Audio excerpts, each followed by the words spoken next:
বাংলাদেশের রাজনীতিতে একটা সময় ছিল যখন এমপি বা মেম্বার অব পার্লামেন্ট মানেই মনে করা হতো রাজা কিংবা বাদশাহ। পুলিশ প্রোটোকল, চারপাশে শত শত নেতাকর্মীর ভিড়, দামি গাড়িতে দম্ভ ভরে চলাফেরা, এগুলোই ছিল এদেশের এমপিদের তথাকথিত সিগনেচার ওয়ার্ড। এর বাইরে কানাডার বেগমপাড়ায় বাড়ি, রাজুকের প্লট আর ট্যাক্স ফ্রি গাড়ির সুবিধা তো ছিলই। এমপিরা যেন ছিলেন সব জবাবদিহির ঊর্ধ্বে। কিন্তু 5 আগস্টের গণ অভ্যুত্থানের পর 2026 সালের এই নতুন বাংলাদেশে সবকিছু যেন জাদুর মতো বদলে যাচ্ছে। এমপিরা এখন আর নিজেদের রাজা ভাবতে পারছেন না, বরং তারা বাধ্য হচ্ছেন জনগণের কাছে সরকারি বরাদ্দের পাই টু পাই হিসাব দিতে। আর এই পরিবর্তনের সবচেয়ে বড় কারিগর হিসেবে এবারের সংসদে আবির্ভূত হয়েছেন বাংলাদেশ জামায়াতে ইসলামী এবং জাতীয় নাগরিক পার্টি বা এনসিপির বেশ কয়েকজন তরুণ এবং আদর্শবান সংসদ সদস্য। প্রথমেই কথা বলবো এনসিপির তরুণ এমপি হাসনাত আবদুল্লাহকে নিয়ে। হাসনাত আবদুল্লাহ বাংলাদেশের সংসদীয় রাজনীতিতে এমন একটি বার বা মানদণ্ড সেট করছেন যা অতিক্রম করা পুরনো ধারার রাজনীতিবিদদের জন্য রীতিমতো অসম্ভব হয়ে পড়বে। হাসনাতের কাজটা হলো জনগণের কি কি অধিকার বা প্রাপ্য সেটা একেবারে খোলামেলাভাবে জনগণকে জানিয়ে দেওয়া। আর এই জানিয়ে দেওয়া মানেই হলো জনগণকে এমপাওয়ার বা ক্ষমতায়ন করা। সাধারণ মানুষ এখন জেনে যাচ্ছে যে একজন এমপি সরকার বা বিদেশ থেকে কি কি বরাদ্দ পান এবং তার কতটুকু জনগণকে দেওয়ার কথা। এর ফলে জনগণ এখন সরাসরি এমপির কলার চেপে ধরে জবাবদিহিতা চাইতে পারবে। তারা বলতে পারবে, এমপি সাহেব, এই বরাদ্দ তো আমাদের পাওয়ার কথা, আমাদের দিলেন না কেন? এর একটি অত্যন্ত চমৎকার এবং বাস্তব উদাহরণ আমরা সম্প্রতি আজ দেখেছি। আপনারা জানেন, রমজান উপলক্ষে king Salman humanitarian aid and relief centre উপহার হিসাবে বাংলাদেশে 12,500 কার্টুন খেজুর দিয়েছেন।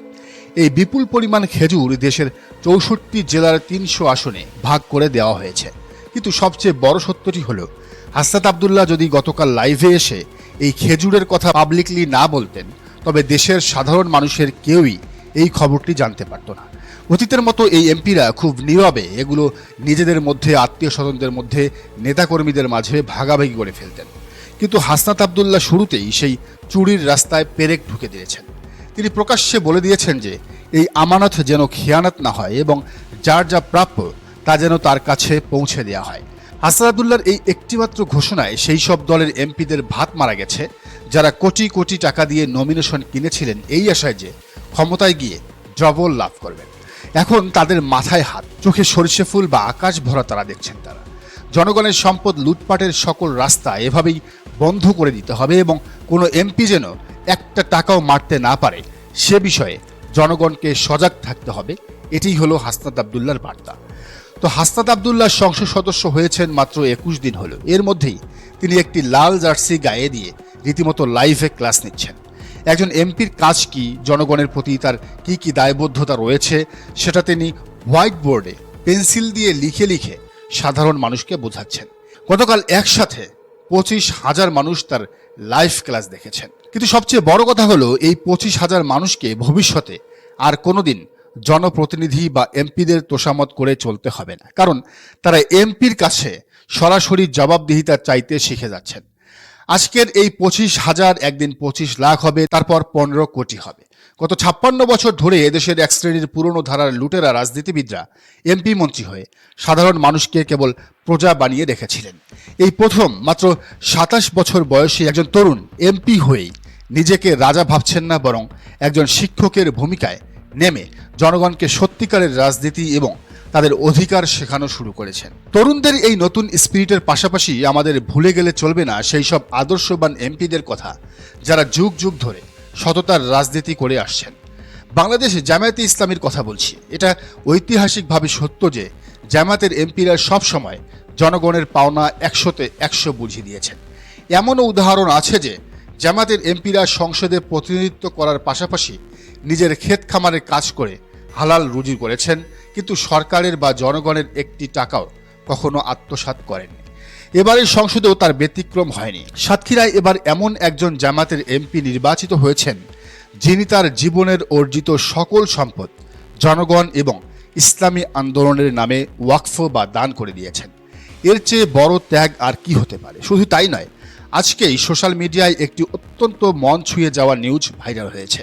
এমনকি প্রথম আলো এই নিউজটি করেছে। নওগাঁর একজন বয়স্ক এবং অসুস্থ জামায়াতের এমপি নিজে কোনো 5 স্টার বা ভিআইপি ক্লিনিকে না গিয়ে, হাসপাতালে না গিয়ে সাধারণ মানুষের মতো লোকাল বা সরকারি হাসপাতালে চিকিৎসা নিচ্ছেন এবং হাসপাতালের দেওয়া সেই সাধারণ ডাল ভাতই খাচ্ছেন। এটি কোনো রাজনৈতিক স্ট্যান্ড নয়, এটি হলো তাদের জীবনযাপন এবং আদর্শের একটি অবিচ্ছেদ্য অংশ। হাসনাত আবদুল্লাহর মতো তরুণদের আধুনিক জবাবদিহিতা এবং জামায়াতে ইসলামীর এমপিদের এই সততা ও ত্যাগের সংমিশ্রণই হলো আগামী দিনের বাংলাদেশের সবচেয়ে বড় আশার আলো। এমপি মানে রাজা নয়, এমপি মানে জনগণের সেবক। এই কনসেপ্টটাই এই মানুষগুলো বাস্তবে রূপ নিচ্ছেন। পুরনো দিনের লুটেরা রাজনীতিবিদরা এখন আর পার পাবেন। এতক্ষণ আমরা এমপিদের জবাবদিহিতা, সততা এবং তরুণ প্রজন্মের নতুন রাজনীতির মডেল নিয়ে কথা বলেছি, কিন্তু এখন আমরা এমন একটি রাজনৈতিক শিফট বা পরিবর্তনের কথা বলবো যা প্রমাণ করে যে বাংলাদেশের রাজনীতিতে এখন আর শুধু পেশিশক্তি বা ফাঁকা বুলি দিয়ে টিকে থাকা যাবে না। আগামী দিনের রাজনীতি হতে যাচ্ছে ভালো কাজের প্রতিযোগিতার রাজনীতি। আর এই পরিবর্তনের সবচেয়ে বড় প্রমাণ আমরা আজকেই পেয়েছি। আজ বুধবার 11 মার্চ সকালে জাতীয় সংসদ ভবনে সদ্য নির্বাচিত বিএনপির সংসদীয় দলের প্রথম সভা অনুষ্ঠিত হয়েছে। সভায় বিএনপির চেয়ারম্যান, সংসদ নেতা এবং প্রধানমন্ত্রী তারেক রহমান তার দলের মন্ত্রী এবং সংসদ সদস্যদের উদ্দেশ্যে যে কড়া বার্তা বা পরামর্শ দিয়েছেন তা অত্যন্ত তাৎপর্যপূর্ণ। তিনি খুব স্পষ্ট ভাষায় বলেছেন, মন্ত্রী এবং এমপিদের চলনে বলনে মার্জিত ও অত্যন্ত সতর্ক থাকতে হবে।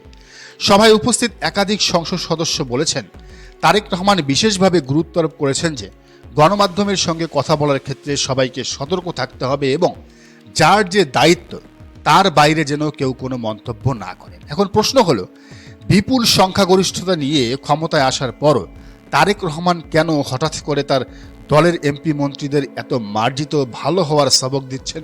এই উত্তর লুকিয়ে আছে বর্তমান প্রধান বিরোধী দল জামায়াতে ইসলামীর রাজনীতির মধ্যে। রাজনীতিতে এখন যে স্ট্যান্ডার্ড বা মানদণ্ড সেট হয়ে গেছে তার সাথে তাল মেলাতে বিএনপি এখন এক প্রকার বাধ্যই হচ্ছে।